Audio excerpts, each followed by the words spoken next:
My dear students, চলো আরও একটি গ্রামার সেট নিয়ে তোমাদের সামনে হাজির হয়েছি, যেগুলো যদি কনস্ট্যান্ট তোমরা প্র্যাকটিস করো তাহলে যে কোনো ক্লাসের পরীক্ষায়, মাধ্যমিক বলো, 7, 8, 9, 10, 11, 12, যে কোনো পরীক্ষায় গ্রামারে তোমার আর অসুবিধা হবে না। দেখো, প্রথমে ব্র্যাকেটে ভার্ব দেওয়া আছে, যেগুলো অবশ্যই প্রেজেন্ট ফর্মে দেওয়া আছে। আমাকে অ্যাপ্রোপ্রিয়েট টেন্স অনুযায়ী অ্যাপ্রোপ্রিয়েট ভয়েস ডিসাইড করে সঠিক ফর্মটা আমাকে কি লিখতে হবে। প্রথমেই দেখতে পাচ্ছি রয়েছে ওয়ান ডে, এরকম যখন থাকবে না, one day, the other day, that day, yesterday, some day, এই থাকা মানেই বুঝে নিতে হবে পুরো ইনসিডেন্টটা পাস্টে আছে। তার মানে আমি টেন্সটাকে আইডেন্টিফাই করলাম যে এটা পাস্ট টেন্স হবে। এবার পাস্টের ইনডেফিনাইট কি কন্টিনিউয়াস, সেটা আমার বিষয়বস্তু থেকে কি বুঝে নিতে হবে। দেখো, প্রথমে বলছে একদিন আমি চেয়েছিলাম একটি গরিব মানুষকে হেল্প করতে। এই যে টুটা রয়েছে মানেই আমি বুঝে গেলাম যে এই হেল্প ভার্ব যেটা প্রেজেন্ট ফর্মে আছে, ইনফিনিটিভ টু, অর্থাৎ আমি গরিব মানুষটাকে হেল্প করতে চেয়েছিলাম। তাহলে টুর পরে এই হেল্প যেটা প্রেজেন্ট ফর্ম, ওটাই কিন্তু বসে যাবে। আমি উত্তরটা লিখবো হেল্প। হেল্প লিখে নিলাম। হেল্প লেখার পরে আমি ওই গরিব মানুষকে সাহায্য করতে চেয়েছিলাম কিভাবে? বাই গিভ ভার্ব রয়েছে, বাই গিভিং হিম সাম মানি, অর্থাৎ বাইয়ের পরে যখন তুমি একটা ভার্ব রয়েছে, মানে তাকে কিছু টাকা দেওয়ার মাধ্যমে হেল্প করতে চেয়েছিলে, তাহলে বাইয়ের পরে এই ভার্বটার গায়ে অবশ্যই আইএনজি হবে। তাহলে কি হবে? By giving. কিন্তু এই ভার্বের শেষে যে ইটা আছে, সেই ইটা কিন্তু বাদ যাবে যখন আমি এর সাথে আইএনজিটাকে জুড়বো। তাহলে উত্তর লিখবো গিভিং। লিখে দিলাম বাই গিভিং সাম মানি। হি মানে ওই পুয়ার ম্যানটা, হি হ্যাপি গেটিং হেল্প, সেই সাহায্য পেয়ে সে বিকাম মানে কি হওয়া, তাহলে নিশ্চয়ই কি সে হ্যাপি হয়েছিল।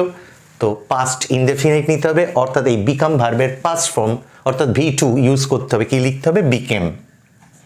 বিকেম লিখে দিলাম।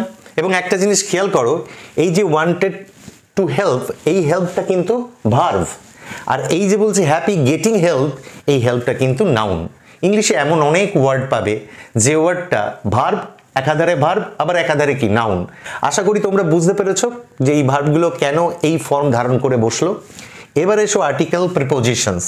আই ওয়াজ সারপ্রাইজ, দেখো এটা প্যাসিভে আছে, আমি অবাক হয়েছিলাম। হিয়ার মানে শুনে, that honest man like mister Roy was insulted dash the members. বিষয়টা একটু বুঝে নাও, মানে মিস্টার রয় বলে একজন সৎ ব্যক্তি ছিল, তিনি অপমানিত হয়েছেন মেম্বার্সদের দ্বারা। তাহলে অবশ্যই ওয়াজ সারপ্রাইজড এইটা শুনে, মানে এইটা শুনতে পেরে বা এইটা শুনিয়া, তাহলে এখানে হিয়ারের আগে আমাকে কি দিতে হবে?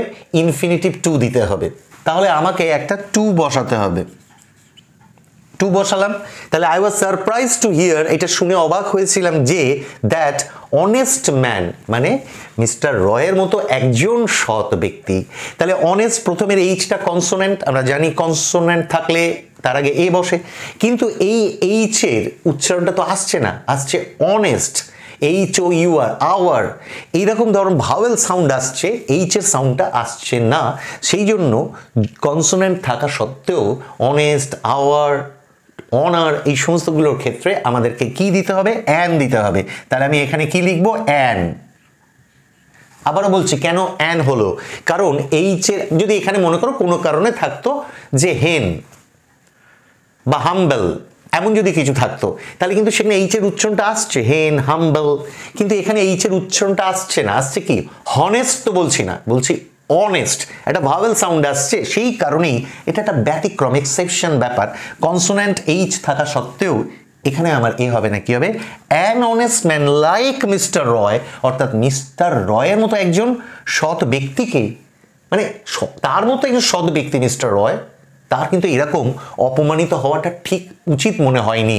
তাহলে এই যে ওয়াজ ইনসাল্টেড, এটা পাস্ট ইনডেফিনিট প্যাসিভ, তাহলে তো মিস্টার রয় ইনসাল্ট করেনি, এই সদস্যদের দ্বারা ইনসাল্টেড হয়েছিল। তাহলে নিশ্চয়ই এটা যখন প্যাসিভে রয়েছে এবং ইনসাল্টেডটা এদের দ্বারা হয়েছে, তাহলে অবশ্যই আমার এখানে কি লিখতে হবে? বাই লিখতে হবে। আমি লিখবো বাই। বাই লিখে দিলাম। তাহলে আমার এগুলো হয়ে গেল। এবার আমরা ডু অ্যাজ ডিরেক্টেড করব। ডু অ্যাজ ডিরেক্টেডের প্রথমটাতে কি রয়েছে? There are lots of things to do. Voice change করতে বলেছে, অ্যাক্টিভে আছে, অর্থাৎ অনেক কিছু আছে যেটা করতে হবে।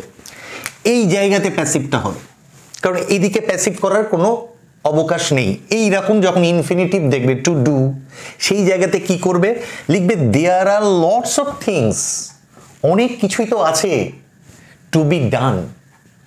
টু বি ডান অর্থাৎ কি, to be done by you বা to be done by us বা to be done by people, অর্থাৎ আমাদের দ্বারা করার মতো অনেক কিছুই তো রয়েছে যেগুলো করতে হবে আমাদের দ্বারা।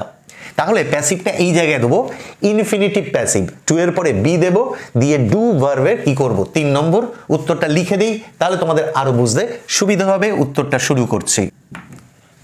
দেয়ার are lots of things to be done, active থেকে প্যাসিভ হয়ে গেল। এবার আমরা পরেরটায় যাব। কি বলেছে দেখো, a hard working man shines in life, অর্থাৎ কঠোর পরিশ্রমী মানুষ জীবনে শাইন করেই, প্রেজেন্ট ইনডেফিনাইট, এবং এখানে একটাই ফাইনাইট ভার্ব কে রয়েছে, শাইনস।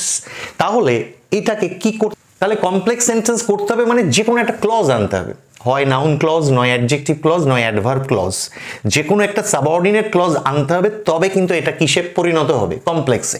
তখনই আমার বা তোমার নজর যাবে এই যে ম্যান নাউনটা, এর আগে একটা অ্যাডজেক্টিভ রয়েছে কি, হার্ড ওয়ার্কিং। তাহলে কেননা এই হার্ড ওয়ার্কিং এই অ্যাডজেক্টিভটাকে নিয়েই আমি একটা কি বানাতে পারি, অ্যাডজেক্টিভ ক্লজ। আর the moment I will create an adjective clause, এই সিম্পল সেন্টেন্স কিন্তু কিসে পরিণত হবে, কমপ্লেক্সে। একটু বাংলায় বলি বুঝতে পারবে। একটি কঠোর পরিশ্রমী মানুষ জীবনে সফল হয়, আমরা এরকম বলবো, একটি মানুষ যে কঠোর পরিশ্রমী সে জীবনে কি সফল হয়। হার্ড ওয়ার্কিংটা না লিখে জাস্ট এ ম্যানটা লিখবো।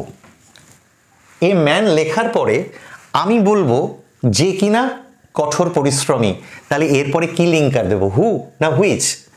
এটা তো একটি ব্যক্তি, তাহলে নিশ্চয়ই হুইচ দেবো না, দেবো হু, আর তারপরে একটা ভার্ব আনতে হবে, যে হয় হার্ড ওয়ার্কিং। এটা কিন্তু প্রেজেন্টে আছে, এবং এটা একটা চিরন্তন একটা আমাদের ফর্মুলা বলা যায়, জীবনের ফর্মুলা, কঠোর পরিশ্রমী মানুষ সফল হয়। তাহলে আমি কোনো মতেই হু ওয়াজ দিতে পারবো না, প্রেজেন্ট ইনডেফিনাইটে লিখতে হবে। তাহলে কি লিখবো, প্রথমত এটা প্রেজেন্টে আছে, তাছাড়া এটা চিরন্তন একটা মতামত, চিরন্তন একটা লাইফ থিওরি। তাহলে কি লিখবো, হু ইজ বলে এই অ্যাডজেক্টিভটা লিখবো, হু ইজ হার্ড ওয়ার্কিং। চলো লিখি তাহলে, হার্ড ওয়ার্কিং লিখে দিলাম, হু ইজ হার্ড ওয়ার্কিং। এরপরে বাকিটা লিখবো শাইনস ইন লাইফ, জীবনে উন্নতি করে, লিখে দিলাম shines in life.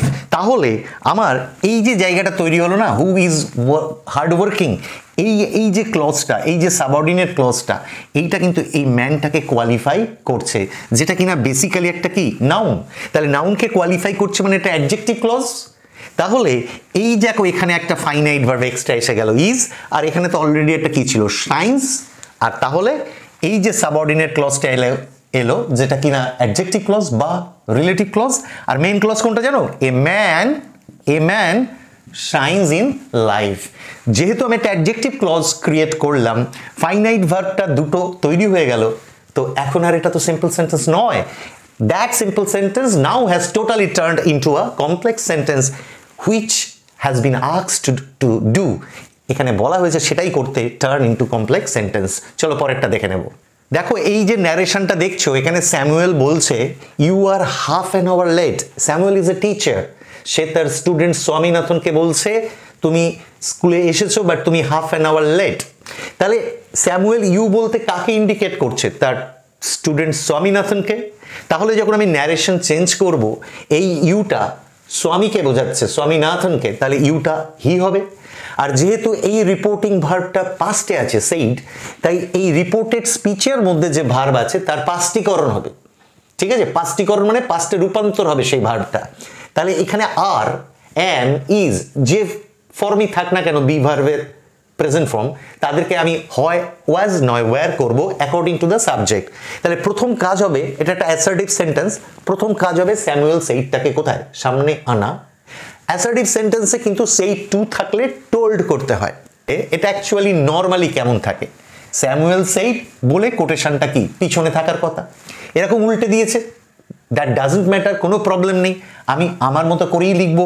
Samuel said to থাকলে টোল্ড লিখতাম, কিন্তু এখানে সেইড আছে, আমি সেইডে লিখবো। তাহলে আমি স্টার্ট করি, লিখবো স্যামুয়েল সেইড, নো টোল্ড, শুধু সেইড। সেইড টু থাকলে তবে টোল্ড লিখতাম, এখানে সেইড আছে, সেইডে লিখবো। আমি শুরু করব স্যামুয়েল সেইড। সেইড লিখলাম। সেইড লেখার পরে আমাকে এই যে কমা কোটেশনের ব্যাপারটা, এখানে অবশ্যই কি লিখতে হবে, দ্যাট। দ্যাট লেখার পরে আমি বুঝবো স্যামুয়েল বলছে তুমি হাফ অ্যান আওয়ার লেট করেছো, তাহলে এই তুমিটা তো স্বামীকে বলছে। আর সেটা যখন কেউ অন্য কাউকে ন্যারেট করবে তখন তো সে এটাই বলবে যে স্যামুয়েল স্বামীকে বলেছিল যে সে হাফ অ্যান আওয়ার লেট, অর্থাৎ ইউটা চেঞ্জ হয়ে হি হবে। আজকে যদি স্বামীর জায়গায় টিচার যদি কোনো একটা মেয়ে সালমাকে বলতো তখন ইউটা কি হতো জানো, তখন হতো সি। বাট আমরা জানি এটা স্যামুয়েল স্বামীনাথনকে বলছে, তাই আমরা এই ইউটাকে চেঞ্জ করব কিসে, না হি। হি লেখার পরে আমাকে দেখতে হবে এই আর এর জায়গায় হয় ওয়াজ বা ওয়্যার আনতে হবে। তো হির সাথে তো ওয়্যার হয় না, তাহলে আমি লিখবো ওয়াজ, তারপরে আর কোনো চেঞ্জ নেই, হাফ অ্যান আওয়ার লেট বলে ফুল স্টপ দেবো। উত্তরটা লিখে নেই, লিখে দিলাম half an hour late. Narration কিন্তু আমার হয়ে গেল। আমি কি করলাম, এখানে একটা দ্যাট আনলাম। ইউটা যেহেতু স্বামীকে বোঝাচ্ছে, একটি ছেলেকে বোঝাচ্ছে, স্টুডেন্টকে, হি হবে। আর এই আরের জায়গায় ওয়াজ হবে। ওয়্যারও আসে কিন্তু হির সাথে তো ওয়্যার শুট করবে না, তাহলে ওয়াজ হাফ অ্যান আওয়ার লেট। আরেকটা আইটেম আছে ফ্রেজাল ভার্ব, চলো সেটা এবার দেখে নেব। দেখো ফ্রেজাল ভার্বস মানে এখানে কয়েকটি ভার্ব আছে যেটা আন্ডারলাইন করা আছে, আর এখানে আছে ফ্রেজাল ভার্ব। ফ্রেজাল ভার্ব মানে কোনো একটি ভার্বের সাথে প্রিপোজিশনস যুক্ত হচ্ছে এবং হয়ে পুরো ডিফারেন্ট একটা মিনিং ক্রিয়েট করছে। যেমন কল মানে ডাকা, কিন্তু কলের সঙ্গে ও ডবল এফ অফ এই প্রিপোজিশনটা যুক্ত হয়ে যে ফ্রেজাল ভার্ব ক্রিয়েট হচ্ছে, তার মানে কিন্তু কল মানে যে ডাকা তার থেকে আলাদা কিছু মানে হবে। এখন আমার দেখতে হবে এই ফ্রেজাল ভার্বগুলোর যে মানে আর এই ভার্বগুলোর যে মানে তার কার সাথে কোনটা সিমিলার সেটা ফাইন্ড আউট করে আমাকে ডান দিকে ব্র্যাকেট দেওয়া থাকবে কোশ্চেন পেপারে, এরকম বক্স দেওয়া থাকবে, সেখানে আমি লিখে দেবো। প্রথমটা রয়েছে ক্যান নট রিমেম্বার। রিমেম্বার মানে স্মরণ করা। এখানে রিমেম্বারের জায়গায় রিকল, রিকালেক্ট যে কোনো কিছু থাকতে পারে। রিমেম্বারের ফ্রেজাল ভার্ব হচ্ছে কল আপ। রিমেম্বার একদম প্রেজেন্ট ফর্মই আছে, সুতরাং আমি কল আপের কোনো চেঞ্জ করব না। আর মনে রাখবে ফ্রেজাল ভার্বগুলো সবসময় অপশানগুলো প্রেজেন্ট ফর্মেই দেওয়া থাকে আর একটা এক্সট্রা দেওয়া থাকে। তাহলে এখানে কল আপ মানেও স্মরণ করা, মনে করা, রিমেম্বার মানেও মনে করা। আমি তাহলে এখানে কি লিখে দেব, আমি লিখে দেব কল আপ। দেখো কল আপ লিখে দিলাম এবং ভালো করে খেয়াল করো এই কলের আমি কোনো ভার্বে চেঞ্জ করলাম না, প্রেজেন্ট ফর্মেই রাখলাম, যেহেতু রিমেম্বারটাও প্রেজেন্ট ফর্মে রয়েছে। পরেরটাই বলছে do not hate the poor. এটা একটা অ্যাডভাইস দিচ্ছে তোমাকে, এটা ইম্পারেটিভ সেন্টেন্স এবং এই হেটটাও কিন্তু ভার্বের প্রেজেন্ট ফর্ম। হেট মানে ঘৃণা করা। এখানেও একটা ভার্ব আছে ফ্রেজাল ভার্ব যার মানেও কি ঘৃণা করা, সেটা কে জানো, লুক ডাউন আপন। ঠিক আছে, লুক মানে তাকানো, জাস্ট তাকানো, অথচ তার সঙ্গে যখন ডাউন আপন এই প্রিপোজিশনগুলো যুক্ত হয়ে একটা ফ্রেজাল ভার্ব ক্রিয়েট হচ্ছে, তার মানে পুরো চেঞ্জ হয়ে যাচ্ছে। লুক ডাউন আপন মানে ঘৃণা করা, হেডটাও প্রেজেন্ট ফর্মে আছে, লুক ডাউন আপন এই লুক ভার্বটাও কি প্রেজেন্ট ফর্মে আছে। So there is no change. আমি লিখে দেব একদম অবিকল যেমন আছে লিখে দেবো, কোনো ভার্বের চেঞ্জ করব না, লিখবো লুক ডাউন আপন। লিখে দিলাম লুক ডাউন আপন। এবারে চলে এসো, বলছে দ্য স্ট্রাইক ওয়াজ উইথড্রন। এটা পাস্ট ইনডেফিনিটে প্যাসিভ, অর্থাৎ যে বন্ধ ডাকা হয়েছিল, যে স্ট্রাইকটা ডাকা হয়েছিল সেটা কিন্তু উইথড্রন করা হয়েছে, অর্থাৎ পুরো তুলে নেওয়া হয়েছে, বাতিল করা হয়েছে, প্রত্যাহার করা হয়েছে, বা এখানে থাকতে পারে কিন্তু ক্যান্সেলড। এটা ভার্বের থার্ড ফর্মে আছে। আর ক্যান্সেল বা উইথড্র তার মানে এই প্রত্যাহার করার ফ্রেজাল ভার্ব হচ্ছে কি কল অফ। কিন্তু এক্ষেত্রে যেমন প্রেজেন্ট ফর্মগুলোই বসে গেছে, এখানে কিন্তু কলের পাস্ট পার্টিসিপল অর্থাৎ V3 কল্ড অফ বসাতে হবে। তাহলে আমি এখানে কি লিখে নেব, যেহেতু উইথড্রন পাস্ট পার্টিসিপল, আমি কলেরও পাস্ট পার্টিসিপল কি লিখবো, কল্ড অফ।